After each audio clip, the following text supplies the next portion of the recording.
Habla, oh Dios, y yo escucharé. Quiero recibir tu palabra fiel.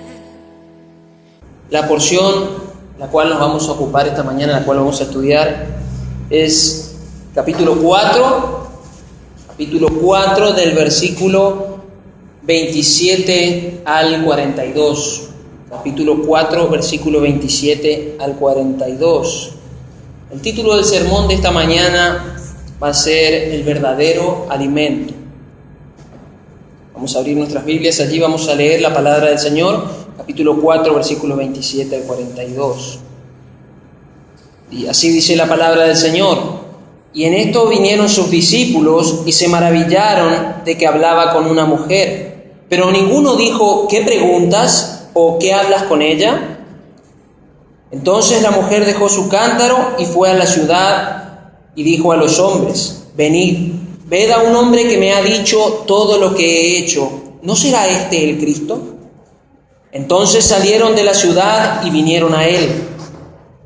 Entre tanto los discípulos le rogaban, diciendo: Rabí, come. Y él les dijo: yo tengo una comida que comer que vosotros no sabéis. Entonces los discípulos decían el uno al otro: ¿le habrá traído alguien de comer? Les dijo Jesús: mi comida es que haga la voluntad del que me envió y que acabe su obra. ¿No decís vosotros: aún faltan 4 meses para que llegue la siega? He aquí os digo: alzad vuestros ojos y mirad los campos, porque ya están blancos para la siega. Y el que siega recibe salario y recoge fruto para vida eterna, para que el que siembra también se goce juntamente con el que siega. Porque en esto es verdadero el dicho: uno es el que siembra y otro es el que siega. Yo os he enviado a segar lo que vosotros no labrasteis. Otros labraron y vosotros habéis entrado en sus labores. Y muchos de los samaritanos de aquella ciudad creyeron en él por la palabra de la mujer, que daba testimonio diciendo: me dijo todo lo que he hecho. Viniendo, pues, los samaritanos a él, le rogaron que se quedara con ellos, y se quedó allí 2 días. Y creyeron muchos más por la palabra de él. Y decían a la mujer: ya no creemos solamente por tu palabra, porque nosotros mismos hemos oído y sabemos que verdaderamente este es el Cristo, el Salvador del mundo. Vamos a organizarnos antes de arrancar con nuestro estudio. Les voy a compartir brevemente el bosquejo sobre el cual vamos a trabajar, los títulos. El primer título que vamos a ver es un maestro incuestionable en el versículo 27. Segundo título: esto es urgente, del versículo 28 al 30. Primero está el trabajo como tercer título, del versículo 31 al 33. El principal alimento del cristiano, en el versículo 34. La siega espiritual, tarea de todo discípulo, del versículo 35 al 38. Como último título vamos a ver: este es el Cristo, el Salvador del mundo, del versículo 39 al 42. Esta es la manera en la que vamos a estructurar nuestro estudio de hoy. E iremos viendo cómo Jesús se va revelando cada vez a círculos más amplios, llevando a cabo la obra que le encomendó el Padre. Veremos cómo la palabra de Dios, que es viva y eficaz, nos habla hoy y qué aplicaciones tiene para nuestras vidas prácticas como creyentes. Primer título: un maestro incuestionable. Si recuerdan, habíamos quedado en la conversación que Jesús estaba teniendo con la mujer samaritana allí junto al pozo de Jacob. Como Jesús se reveló a ella diciéndole: yo soy el Cristo, el Mesías, el que habla contigo, ese soy yo. Los tiempos, mis hermanos, son del Señor. Ni una milésima de segundo escapa del control de nuestro Dios. ¿Por qué digo esto? La mujer todavía no había ido a dar aviso a sus conciudadanos cuando llegaron los discípulos del Señor. Es muy probable, de hecho podemos decir seguramente el Señor quería que sus discípulos lo vieran a Él hablando con esta mujer samaritana. Pues esto les enseñaría a ellos una gran lección. La palabra del Señor nos dice, y en esto vinieron sus discípulos, en esto que Él aún hablaba con ella, y se maravillaron, dice, se maravillaron de que hablaba con una mujer. Hoy en día no nos escandalizaríamos si vemos a algún hermano hablando con una mujer por la calle. Pero el domingo pasado se había dado una breve explicación del contexto histórico en el que ocurrió esto. En el cual se desarrollaba este evento, este suceso, el Señor hablando con la mujer samaritana. Lo mal visto que era que un hombre esté hablando con una mujer en público, en la calle, ni siquiera con su esposa. Mucho menos, un maestro, como bien escuchamos el domingo pasado, un maestro, un rabí hablando con una mujer. La educación de esa época era para los varones, para los hombres, no para las mujeres. Las mujeres estaban exclusivamente para procrear una vez que alcanzaban la edad para salir de la potestad de su padre, estar bajo la potestad de su marido. Su misión era exclusivamente dar hijos a quien la tomaba por esposa y a cuidar de ellos, nada más. Es por eso que el no tener marido en esa época o ser una mujer estéril era un gran sufrimiento, acarreaba un gran dolor, porque básicamente no servía como tal. Eso ubicándonos en el contexto histórico. Es muy importante, mis hermanos, que nos ubiquemos en la época para entender la palabra del Señor y hablemos de estas cosas. ¿Por qué? Porque hoy en día tenemos un tema que se escucha en la sociedad que está muy vigente, podríamos decir, sobre el machismo y el feminismo, y hay personas que nos abordan sin haber escuchado sobre la palabra del Señor, que nos dice que la Biblia es un libro machista. Habrán escuchado eso, a mí me lo han dicho muchas veces. Pero de hecho, el trato despectivo del hombre hacia la mujer a lo largo de la historia no es sino producto de su propia naturaleza caída y corrupta. Así es el ser humano. Machistas o feministas son los seres humanos a quienes su propia maldad los lleva a querer pisotear al otro, a querer tener poder sobre la otra persona. Eso es propio de la naturaleza del hombre, no de Dios. El Señor aquí hace lo siguiente. Vemos a nuestro Salvador Jesucristo rompiendo uno de los paradigmas de la época, acercándose a una mujer samaritana, él siendo judío, y enseñándole la palabra de Dios y revelándose a ella como el Mesías, como el Salvador que era. Sabemos por lo que escuchamos que entre judíos y samaritanos no se llevaban, no es necesario que lo repasemos, pues seguramente nos acordamos. Pero el Señor Jesucristo, rompiendo con estas reglas, podríamos decir, se acerca a la mujer y se revela a ella. Es por eso que los discípulos, al ver al rabí, al maestro, hablando con la mujer, se maravillaron, nos dice la palabra del Señor. Se maravillaron de lo que él acababa de hacer.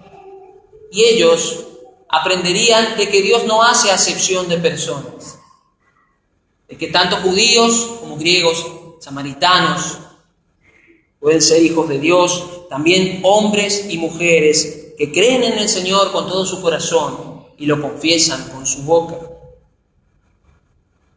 Que las mujeres, como nos dice Primera de Pedro, allí en el capítulo 3, versículo 7, son coherederas de la gracia de la vida.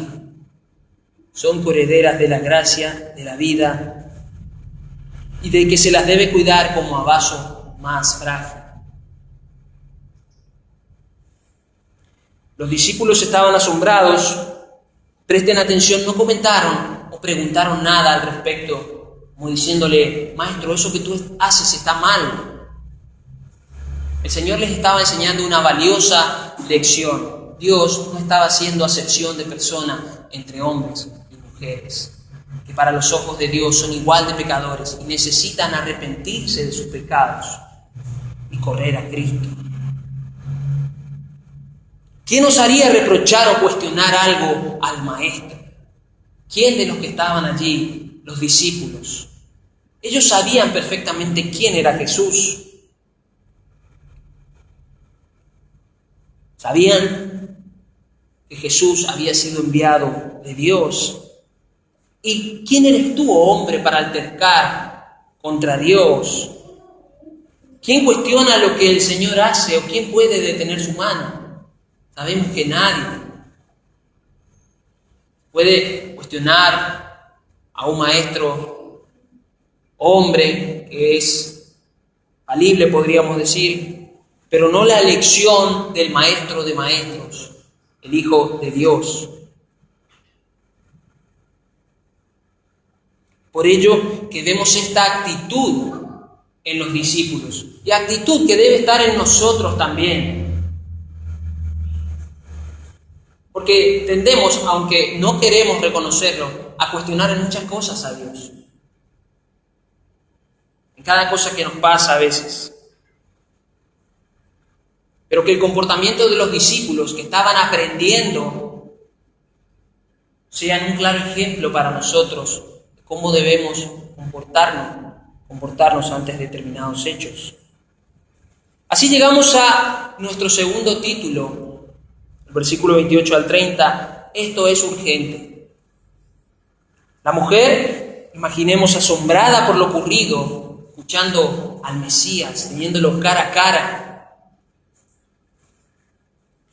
Jesús se había acercado a ella, humillada y avergonzada, estaba ante Dios por la vida que llevaba. El Señor mostró misericordia y amor para con esa mujer.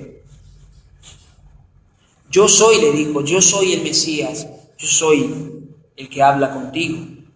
Imaginemos por un momento el gozo de esa mujer. Ella dejó lo que vino a hacer. Había ido a buscar agua con su cántaro para llevar a su casa. Y fue corriendo a dar las buenas nuevas a la gente de Samaria.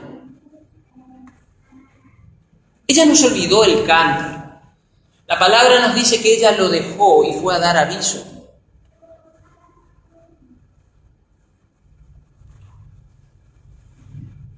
Mis hermanos, lo material en esta vida no nos permite ir rápido. Lo que cargamos nos quita movilidad y desvía nuestra atención por allí de las cosas importantes.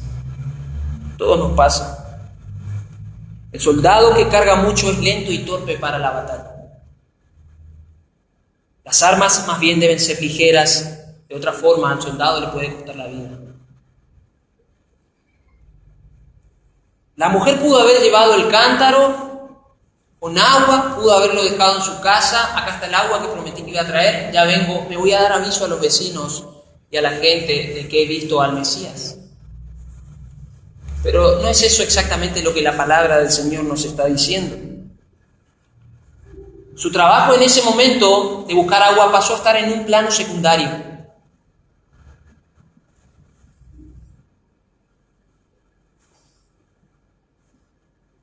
Yo no me priorizo un trabajo primero y luego sirvo al Señor. No es así como lo hago. Primero busco su reino y su justicia y Él promete que no me va a faltar nada. Yo debo confiar. Pablo le había dicho a Timoteo en su segunda carta, allí en el capítulo 2, versículo 4, se lo voy a leer: ninguno que milita se enreda en los negocios de la vida a fin de agradar a aquel que lo tomó por soldado. Esto no quiere decir que no debemos trabajar. Lo que quiere decir es que no es nuestra primera prioridad. No es nuestra primera prioridad. Lo que el accionar de la mujer nos enseña es algo que nosotros debemos aplicar a nuestras vidas.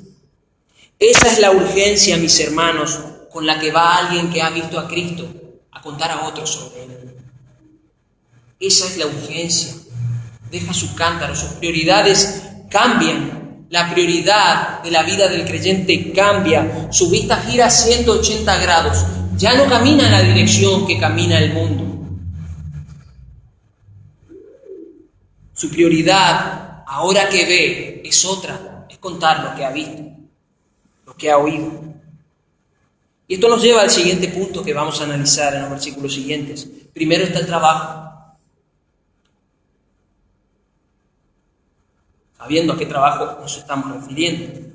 La mujer había ido a la ciudad a hablar sobre Cristo. Por las palabras de la mujer, muchos en ese momento se estaban dirigiendo al pozo de Jacob. Pero entre tanto eso ocurría y la mujer daba aviso de haber visto al Mesías, los discípulos habían vuelto de comprar comida. Vimos el domingo pasado que ellos habían ido a la ciudad a comprar comida e insistían a Jesús para que comiese algo. Hace rato habían emprendido el viaje desde Judea y podemos imaginar de que estaban bastante fatigados, que necesitaban comer, necesitaban alimentarse para recobrar fuerzas. Pero el Señor les dice: yo tengo una comida que comer que vosotros no sabéis. Yo tengo una comida que comer que vosotros no sabéis. Y ellos, sin entender mucho a lo que se estaba refiriendo, se preguntaban entre sí: ¿alguien les habrá traído o alguien habrá traído algo para que comience el maestro? Los discípulos no se estaban concentrando en la obra. Hace un tiempo atrás habían bautizado en el río Jordán, pero ahora parecían no entender lo que ocurría en ese viaje hacia Galilea.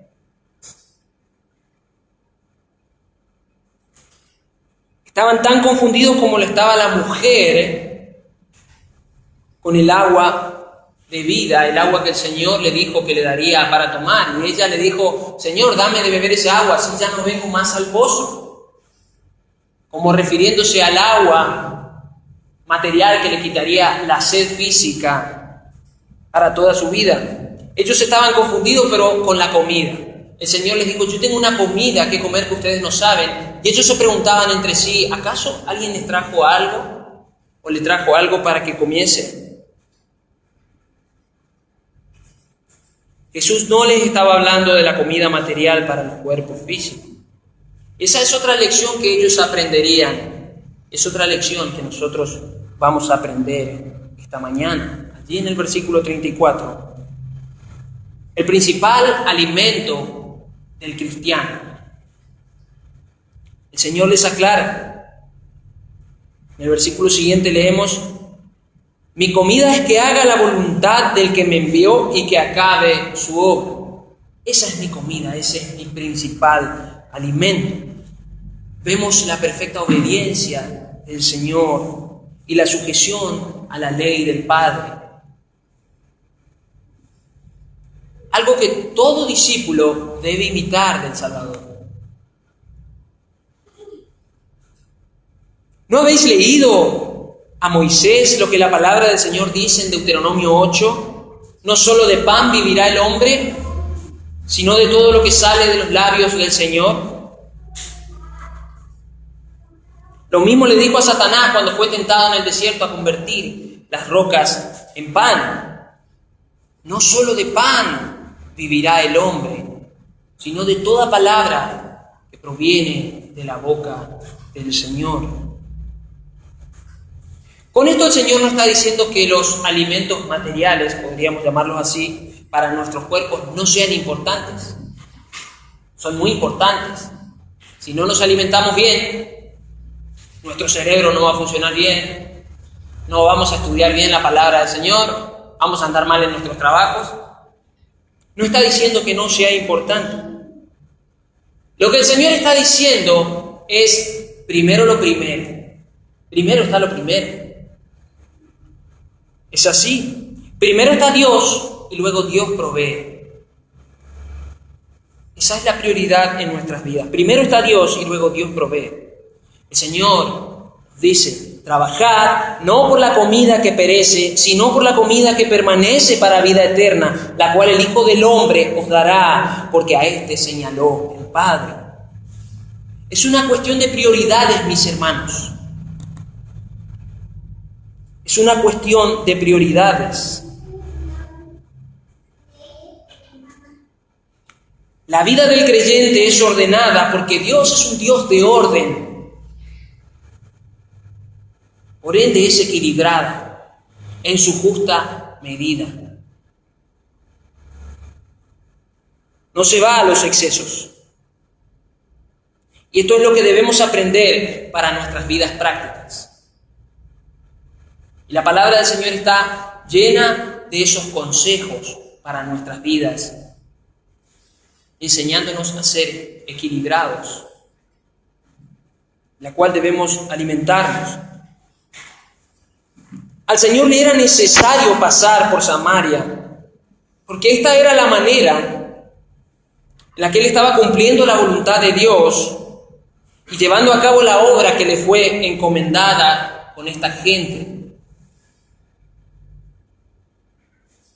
Vimos en el capítulo anterior, leímos, y le era necesario pasar por Samaria.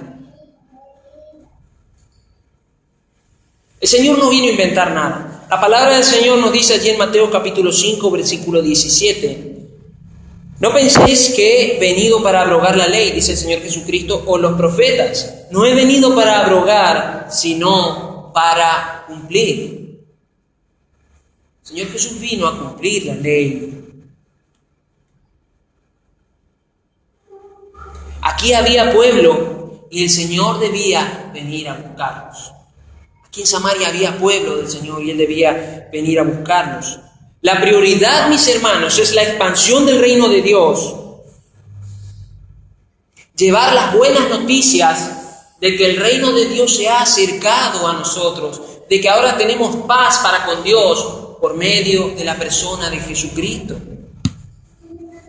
Que se arrepientan y que crean en el Salvador de los hombres.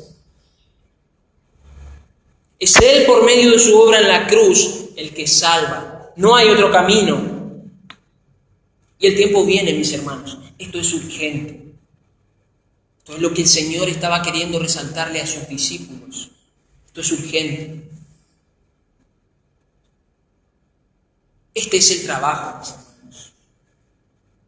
Este es el trabajo.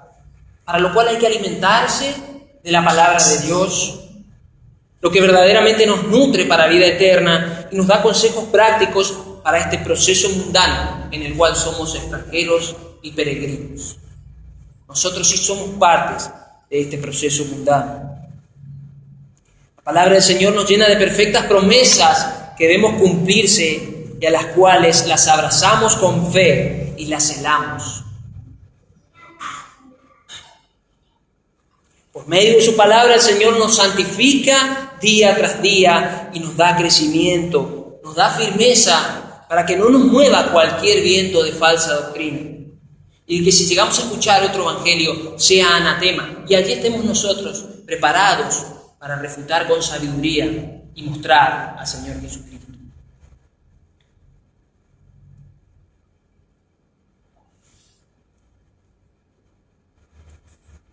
Estamos seguros, mis hermanos, como nos dice Filipenses, capítulo 1, versículo 6, que quien empezó la buena obra en nosotros, la perfeccionará hasta el día de Jesucristo. Para ello debemos ser diligentes y buscar de Dios. Proverbios capítulo 8, versículo 17. Yo amo a los que me aman y me hallan los que temprano me buscan. Otra vez, no haciendo referencia a la mañana, sino a la prioridad de buscar a Dios antes que cualquier otra cosa. La vida del creyente es una vida ordenada y tiene, si se quiere así, un orden de prioridades que llevar a cabo. No está paseando por este mundo, una tarea le ha sido encomendada. Tiene que obedecer la palabra de Dios.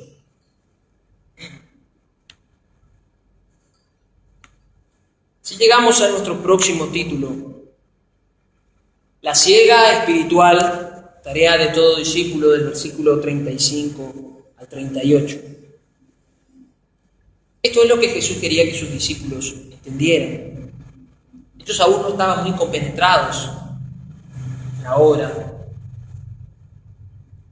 El trabajo ya empezó. El Señor hace una alegoría con algo que ellos seguramente entendían bien. La siembra y la cosecha. Al sembrar y esparcir semillas, los cultivos crecían y después de un tiempo venían trabajadores y llegaban, cosechaban esos cultivos. Había un proceso de 4 meses en los cereales que se plantaban en la zona. Perdón. Lo mismo sucede, mis hermanos, cuando se planta la palabra del Señor en el corazón de una persona. Al caer en tierra hará su obra. Al caer en tierra hará su obra. Siempre lo hace. Vemos que la palabra del Señor nunca vuelve a Él vacía, sino que llega a la tierra y la hace germinar, la hace dar frutos.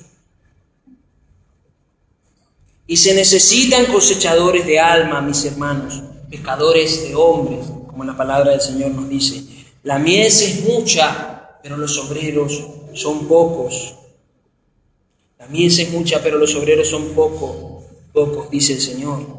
Rogad pues al Señor de la mies de que envíe obreros a su mies.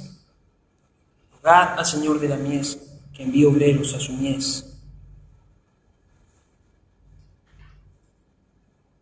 Que entre gente que trabaje, que esté abocada a la predicación del Evangelio. Jesús se refirió al mundo como un campo maduro de cosecha de este Evangelio. Jesús se estaba refiriendo al mundo como un campo de cosecha de este Evangelio. Para eso ellos estaban allí en Samaria. Ese era el motivo por el cual estaban en Samaria. Estaban en el momento y en el lugar exacto. El Señor le dice a sus discípulos: alzad vuestros ojos y mirad los campos, porque ya están blancos para la siega. Pero faltaban 4 meses. Es probable que los campos no hayan estado blancos o completamente blancos. Aún faltaban 4 meses para la siega. Eso es lo que Él le dice a sus discípulos, o faltaban algunos meses, podríamos decir también. Pero el comentarista William Hendriksen dice algo muy interesante con respecto a esto. Un posible, podríamos decir, un posible, usando un poco la imaginación. A esta altura, quizás ellos ya podían ver a las personas de Samaria atravesando los campos en dirección al pozo de Jacob. Él, usando un poco la imaginación, dice: miren, alcen los ojos, viendo a todas esas personas venir, vean que los campos ya están blancos para la cosecha. Necesitamos cosechadores de alma. Solo un comentario.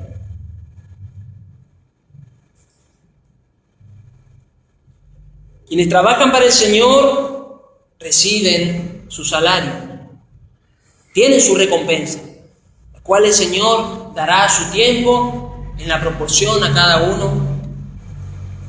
Ellos recogen fruto destinado para vida eterna. Pero, mis hermanos, prestemos atención a algo que Él les dice a sus discípulos. Allí,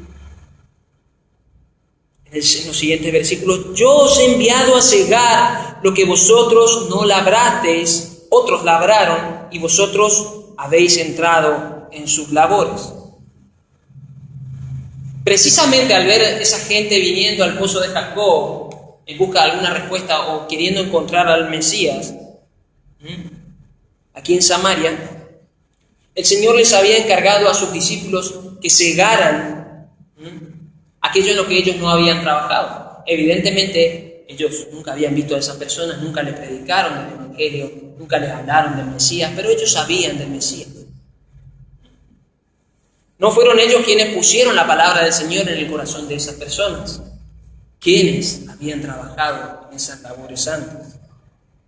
Bueno, fue el Señor mismo, momentos anteriores, quien había predicado a esa señora y quien se le había revelado como el Mesías, por el cual ella fue a contar, esparcir esas semillas en el corazón de otras personas. Fueron también los profetas del Antiguo Testamento, el cual las personas leían, los libros de Moisés.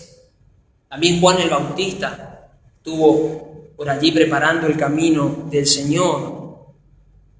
Habrán escuchado seguramente, o quizás otros hablaron, otros muchos predicaron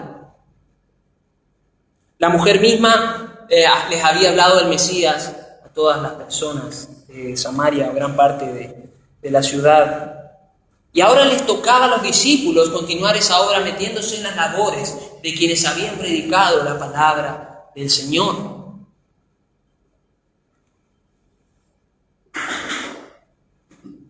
Ellos segarán, pero también sembrarán para que otros cosechen. Siempre habrá una cosecha para recoger, mis hermanos. Siempre habrá una cosecha para recoger. La mies es mucha. Hay que trabajar para la expansión del reino. Se debe de cuidar el rebaño del Señor. Muchos segaremos lo que otros sembraron y sembraremos lo que otros quizás más adelante segarán. Esta labor es continua. Esta labor es continua.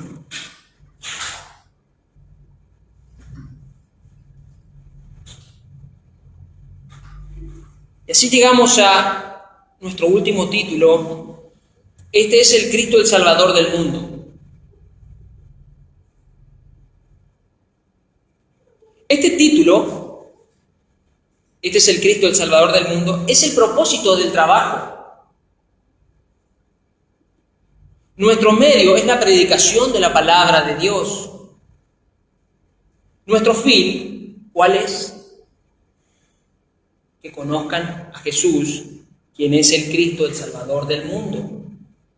Ese es nuestro fin.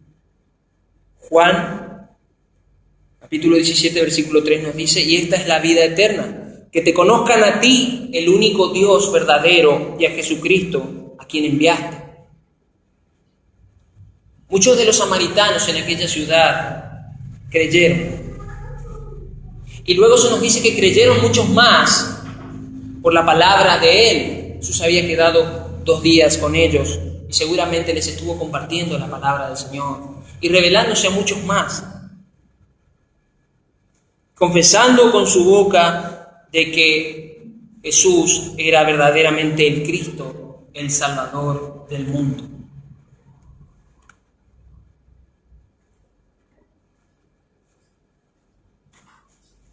Para ir concluyendo, mis amados,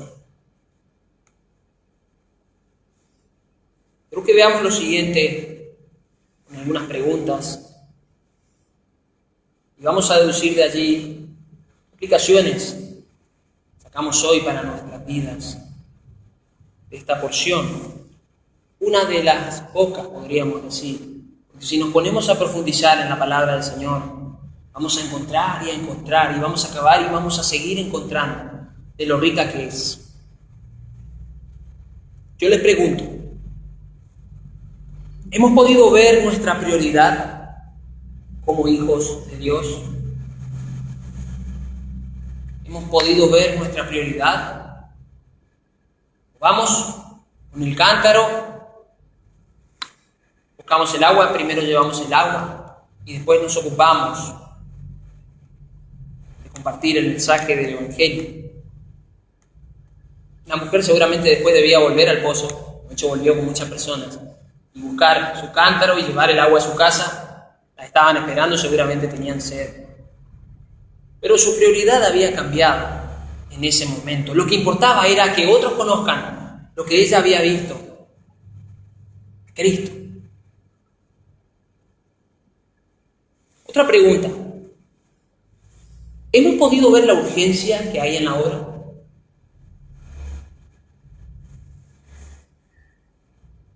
La importancia de nutrirnos de la palabra de Dios.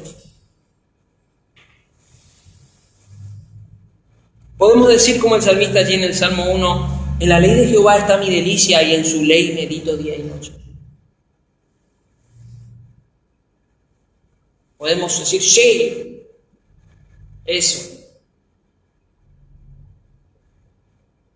El tiempo es ahora, mis hermanos. El tiempo es ahora. Alcemos los ojos y miremos los campos. Alcemos los ojos y miremos los campos, que ya están para ser cegados. Y nos es necesario, como hijos de Dios, hacer su voluntad. Dios preparó de antemano buenas obras para que anduviésemos en ellas. Roguemos pues al Señor de la mies que envíe obreros a su mies. Roguemos al Señor de la mies que envíe obreros a su mies. ¿Y a qué obreros enviará? ¿A qué obreros enviará? Seamos imitadores de la palabra de nuestro consiervo, el profeta Isaías. Heme aquí, Señor, envíame a mí. Heme aquí, Señor. Mi amigo, si hoy estás aquí sin Cristo, déjame decirte que todas estas cosas se escribieron para mostrar que Jesús es el Cristo, el Salvador de los hombres, el Salvador de personas de todo el mundo. Fuera de Cristo solo hay dolor eterno. No hay vida fuera de la vida. Parece un versito, pero es así. No hay vida fuera de la vida. Arrepiéntete, ve a Él para perdón de pecados y vida eterna. El tiempo de arrepentirse es ahora, como su palabra nos dice. Hoy es el día de la salvación. Mañana ya puede ser tarde. Hoy es el día de la salvación. No hay muchos caminos en la vida.